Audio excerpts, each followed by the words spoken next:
What is going on, y'all? Welcome back to the Media Goose channel.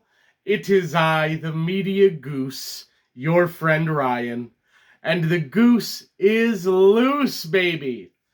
And I am here today to talk about the last Raw, the go-home show for WrestleMania 42. I think it was an excellent show overall last night. I had a lot of fun watching, so let's get right into it. We had the Tribal Chief Roman Reigns open the show with a video promo. He says that Punk has provided a revisionist history of his past, saying that our fans lived through it so they can tell a lie. He points out how hypocritical Punk has been, the taking advantage of the Shield, even though back when that feud was happening, he said he had nothing to do with the Shield. Then he said to take advantage of your time and to enjoy your relevancy, but all you did was lie. He says that he was treated like a dog by Vince, but he was champion for 430 days. And then, very interestingly, they play the Pat McAfee promo. I mentioned that I was assuming Roman would get involved in this TKO story, and that it was probably going to be on the side of TKO. So we'll see. I think that kind of hints at that. And he says so in the main event tonight, either you come out and tell the truth or I will. And it ends with, this message was approved by your tribal chief, because that's what Punk said to end his promo. And it was fine, solid. Then we get into Brock Lesnar signing the contract. They decided to have Brock and Oba do it separately since they've been fighting nonstop, and it was effective. While the crowd was chanting Oba's name, Brock ripped the mic from Heyman and said, "After Sunday, you won't even remember his name." I've got to say, I'm pretty nervous that Brock is going to win. They've done everything right in the build, and I just don't know if they're going to land this the way that they should. I kind of feel like Brock might go over, and that would be the wrong choice. And then we get a pretty good video promo, or video vignette, like a video package, of the Vision and I Show Speed, and they basically get Speed to lock in. They train him in the ring, they show him working with a couple of NXT superstars, and by the end of it, he's hyped up. He's ready to go. It was effective. I liked it. Then we get Charlotte versus Lyra. First time these two fight. This feels like it could be a world title match someday. There was a lot of fun, and it leaves more for them to do when it's time to have like an IC title match or a world title match. But Bayley grabs Charlotte's foot while she was rolling up Lyra, kind of switching their weight, and Lyra gets Charlotte. And that's good for Lyra. It was a fun match. Then we get the Usos and LA Knight backstage with the MFTs. No Tama. We have Solo talking about, damn it, man, where's Tama? I'm falling apart on SmackDown. I was kind of hoping they might attack Punk, because we talked about the Samoans attacking Punk, and that never paid off. That kind of sucked that they did that. Hopefully it just means they're saving it for Mania. But then we get a Stephanie Vaquer, what was supposed to be a promo with Kathy Kelly, but Liv attacks, and they have another great brawl. Liv Morgan is incredible. She is one of the best actors in the wrestling world right now. The screaming at the absolute top of her lungs, oh my god. She is incredible. Stephanie and Liv might be the best built story going into WrestleMania this year, in my opinion. I am so wildly excited for that match. Then we get Jackie and Io in the back, and the Kabuki Warriors walk up. Asuka says, last year you went into Mania as the champion. This year you're going into Mania as Rhea Ripley's sidekick. And it leads to Kyrie and Io being booked for later. You can still see the reluctance in Kyrie's eyes. Then we get Usos and LA Knight versus the MFTs. Solo song is elite. I dance every time I hear it. Michael Cole mentions New Japan. That was cool. I love LA Knight's back roll into the kip up. That's always awesome. And after a few minutes, Tama Tonga does show up, distracting the MFTs, allowing LA Knight to get the win. And Tama and Tala kind of have a stare down.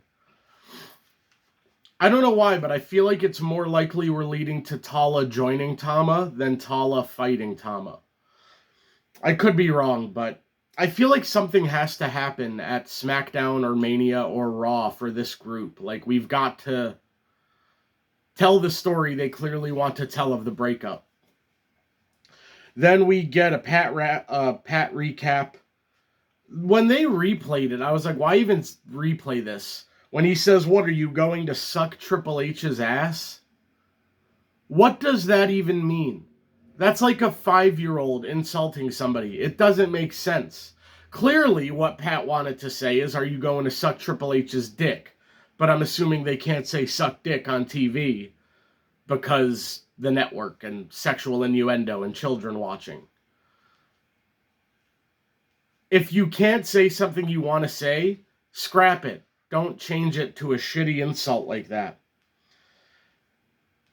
Also, I feel like they spoiled that Randy is going to win against Cody because Pat said he'll quit if Randy doesn't win, and they're clearly building to Pat and Randy versus Cody and Jelly Rolls. So, I wonder if Randy's winning the title or not. Of course he is.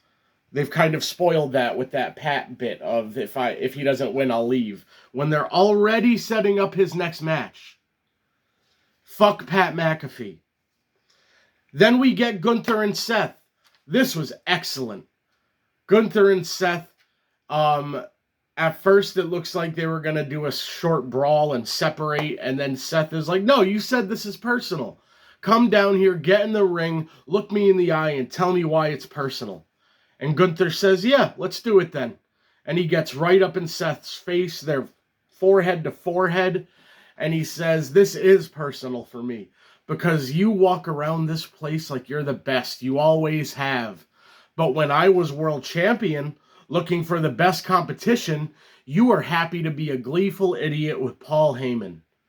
So yeah, I want to prove that I am better than you, that Seth Rollins can't lace my boots. This was excellent. And then they brawl again. This is maybe my most anticipated match in between the ropes. If I had to guess what match will be the best match, it's probably either this or Roman and Punk. So I'm really excited for Seth and Gunther, y'all. Then, Club WWE is simply a way for them to take your money. Don't join it. Finn Balor with like a 10-second promo where it confirms the Demon is coming back. Then Dom is complaining to Adam Pearce, and it was really funny. He's like, I signed to wrestle Finn Balor, not the Demon. Cancel the match. The match is off. I want nothing to do with it. And Dom is hilarious. I was wondering the other day, so Dom is hilarious, and his character work is incredible.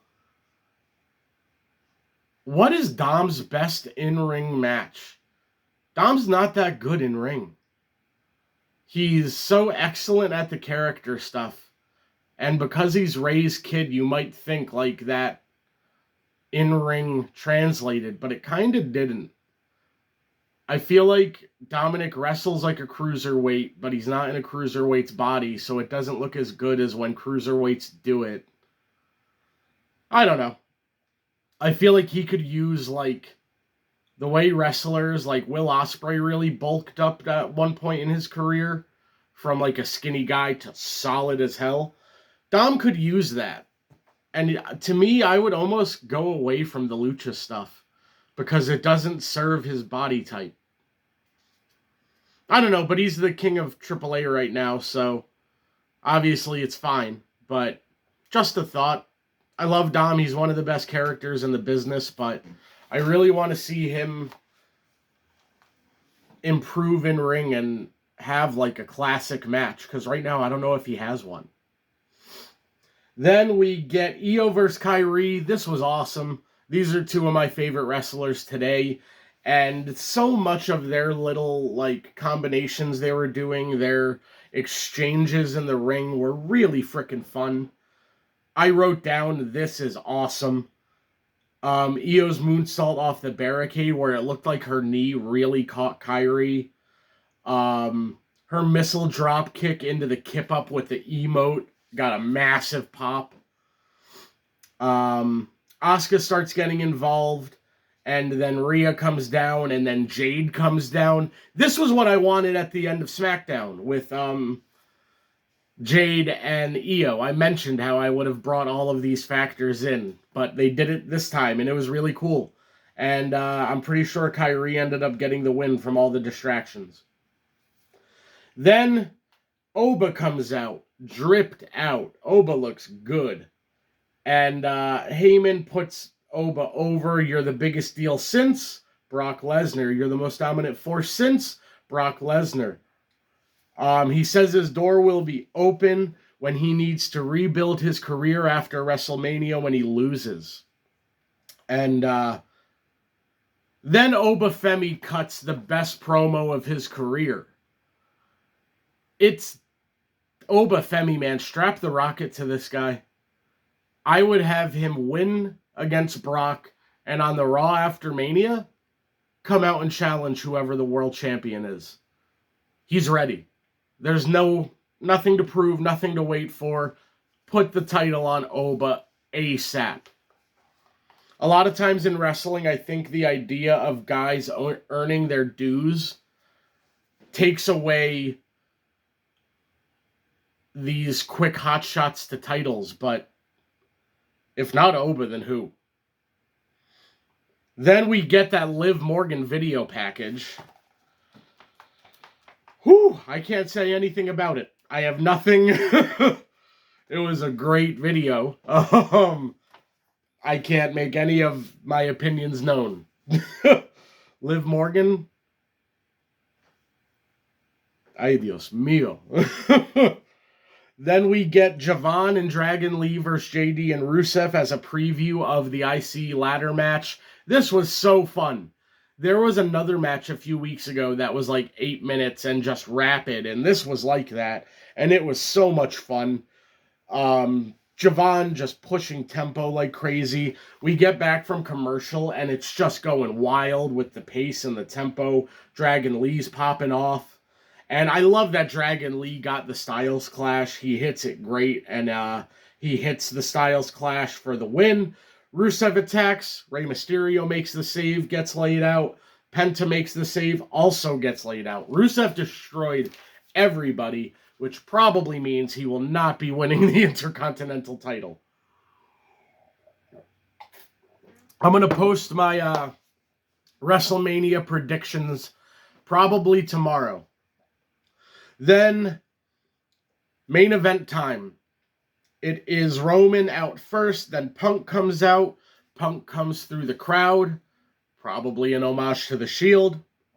And he says, so based on my reaction to that political smear campaign you launched against me at the beginning of the show, I want you to know that I hate you because I envy you.